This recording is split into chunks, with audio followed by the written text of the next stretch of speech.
I recently did a video on Harley-Davidson completely reworking its whole DEI policy. Yeah, we're getting rid of that. Oh yeah, we're not down with that anymore. And one of the things was, it was because it was from 𝗪𝗧𝗛𝗏. He's an activist. He's a good activist though. He had a cartoon here, and I read that, and it was DEI at Tractor Supply. Oh, they got him. Wokeness at John Deere. These are all companies that he's basically called out for their ridiculous DEI policy. DEI at Harley-Davidson, and then the next woke company, we didn't really know who it was. Jack Daniels. Company makes Jack Daniels. Let's get into it. Here we go. Jack Daniels. Imagine. We need more inclusivity. We need more of all the crap, DEI crap. We need more of it. We need more DEI measures. We need you guys to reach your DEI goals. The whole thing is just a bunch of nonsense. I'm glad. I'm glad 𝗪𝗧𝗛𝗏 is doing this. He's just calling out companies for being knuckleheads that kowtow to this whole DEI ridiculousness. Maker of Jack Daniels whiskey said it'll pull back on its DEI initiatives, buckling to pressure on social media, as an anti-woke activist said he was preparing to launch a boycott. Didn't even get that far. Somehow Jack Daniels, they got caught wind of this. And 𝗪𝗧𝗛𝗏 thinks it's because of big news. Next company we were set to expose was Jack Daniels. They must have been tipped off by us going through employee LinkedIn pages. Interesting. So they saw a bunch of pings on their employee LinkedIn pages, and they thought, we're getting targeted here. Let's go ahead and, that DEI crap didn't really work anyway. Let's just go ahead and jettison that, and poof, we'll get rid of that because, we were virtue signaling anyway. We were just saying a bunch of stuff we didn't really mean, but we want to make people believe that we're down with the whole, 2020 fentanyl Floyd thing. We supported that, in theory, but it's certainly not worth the kickback that we're going to take. The enormous pushback from the public are drinkers of Jack Daniels, and more importantly, the shareholders. Those shareholders, those pesky shareholders, they don't seem to have the same DEI core values that we allegedly did by virtue signaling that we did. They just preemptively announced, Jack Daniels did, they'll be making these changes. Here's what they're doing. They're going to end participation in the HRC's Corporate Equality Index social credit system. That's a score. It's a ridiculous. Oh, you're going to stop doing that. Interesting. Okay. How come? Yeah, because it's not really a thing anymore. It's not a big pressure tactic to get these companies to sign in on this whole ridiculous thing that, make everything equitable. It'll be great. No, companies need to run on performance. And DEI has nothing to do with performance. It has everything to do with didn't earn it.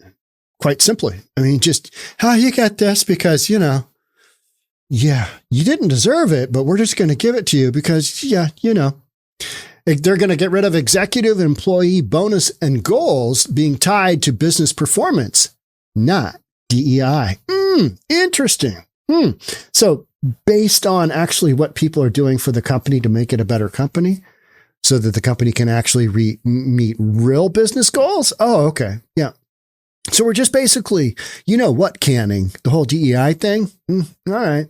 An end to quantitative workforce and supplier diversity ambitions.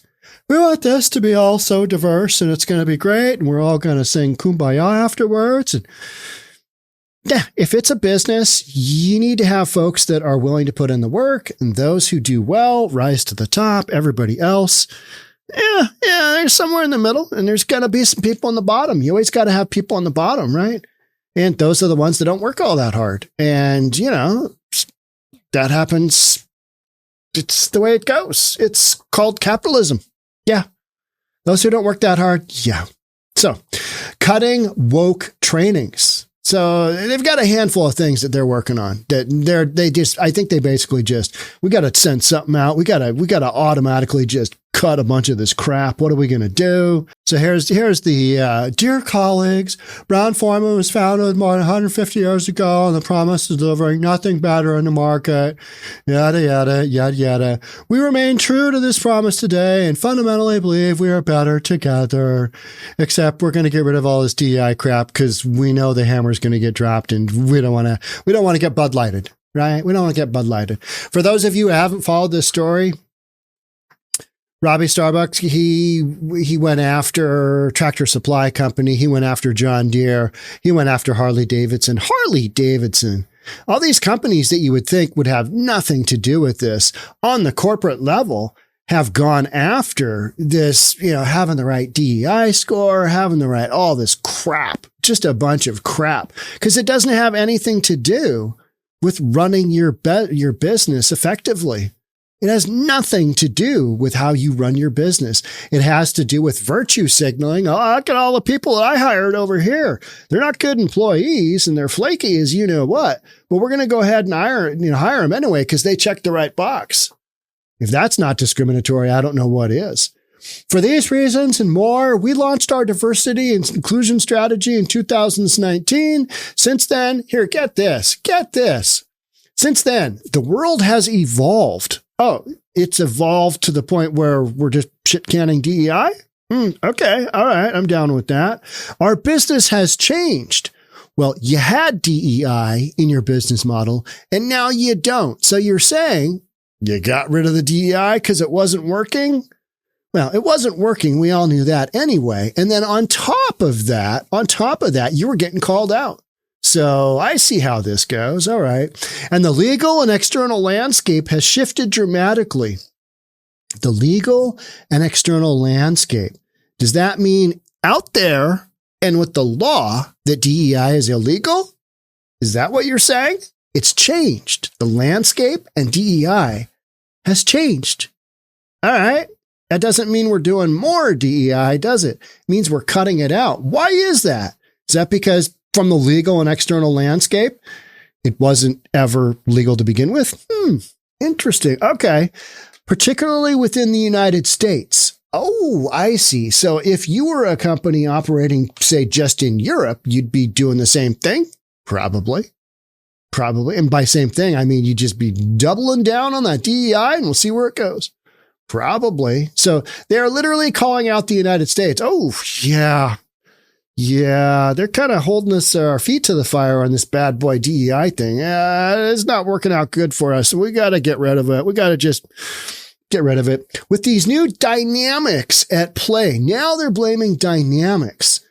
You mean the dynamics of, hiring people who work hard, hiring people who deserve the job, hiring people who want it more than others? So those dynamics, essential dynamics for a business to succeed. You mean those dynamics at work. We must adjust our work to ensure it continues to drive business results. Oh, now we're back to business results instead of just hiring the right people for the job based on a virtue signaling DEI concept. Yeah. Interesting. Okay. Drive business results while appropriately recognizing the current environment in which we find ourselves.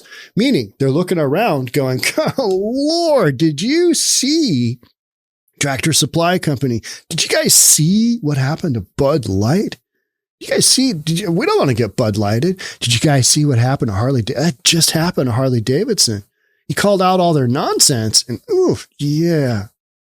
Stock price dropped. People stopped buying Harleys.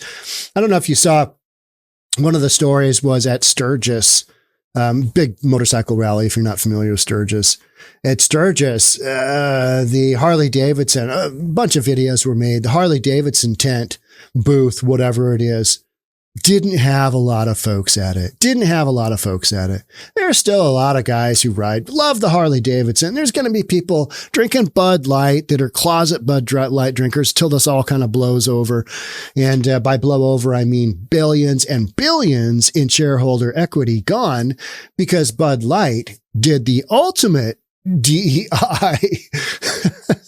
They did some really, really poor marketing with Dylan Mulvaney, it was a he who identifies as a she, as a prepubescent female. They're clearly a man. There's no other way you can get around it, but they pretend to, on TikTok and a bunch of other platforms, they pretend to be a prepubescent woman, girl, and they're going to market Bud Light. I mean, what? Yeah. And so Bud Light shareholders and everybody else, drinkers, kind of said, no, you've made a terrible, terrible blunder here. So Jack Daniels doesn't want to have that same blunder. So now they're going to, the legal and external landscape has shifted dramatically. What a bunch of corporate speak for, we don't want to get spanked like Bud Light did. We don't want to get spanked like John Deere and Tractor Supply. I mean, you think about these companies, you think about Harley-Davidson, you think about Bud Light, you think about Jack Daniels. I mean, those are not exactly screaming, yeah, we believe in the whole DEI thing. We're just really down with it. Folks who consume these products are not on board with the ridiculousness, but most of this was from a corporate management level. And so the top down decisions, the Harley-Davidson CEO, what a joker. What an absolute joker. Yeah, we need inclusivity and all this other crap.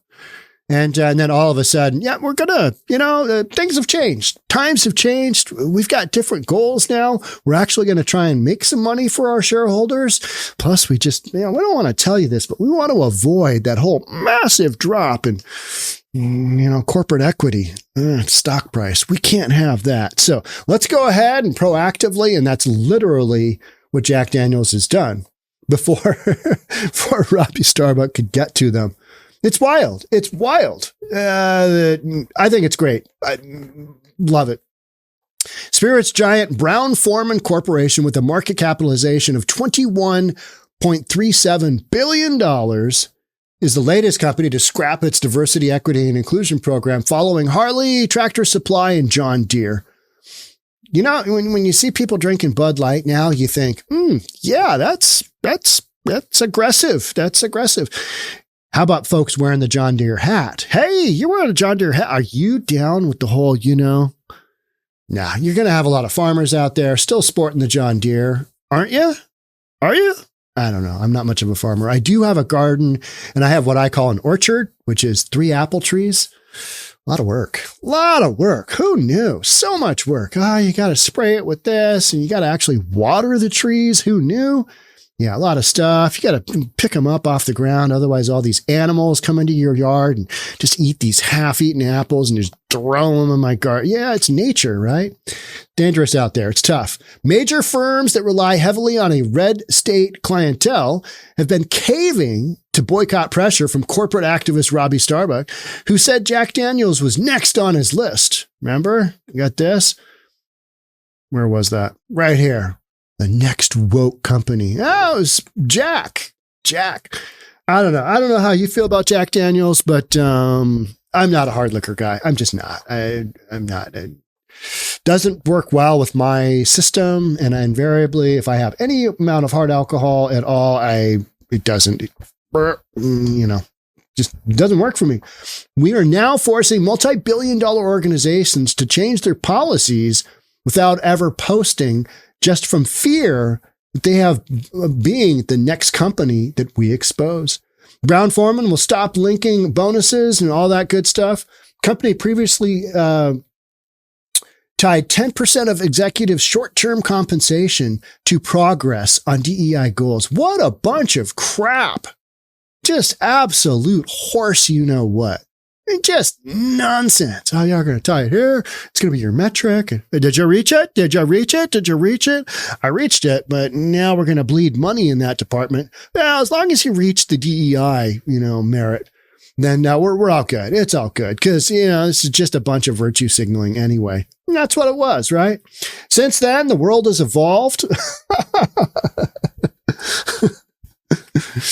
I think it's the greatest thing ever. You can just put up a post and go, hey, look what these guys are doing. And all you got to do is go through their corporate structure where they, self-proclaim all this crap, because that's what they were doing. They were getting credit for being cool kids on the block until, people realize, that whole cool kids on the block thing, that's not going to work well with your particular brand. If you want to be some other company, by all means, go down that road.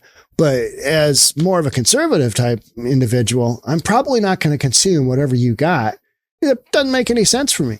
There's corporations that go way down the whole woke thing that I will consume from because I think they're the best product in the marketplace.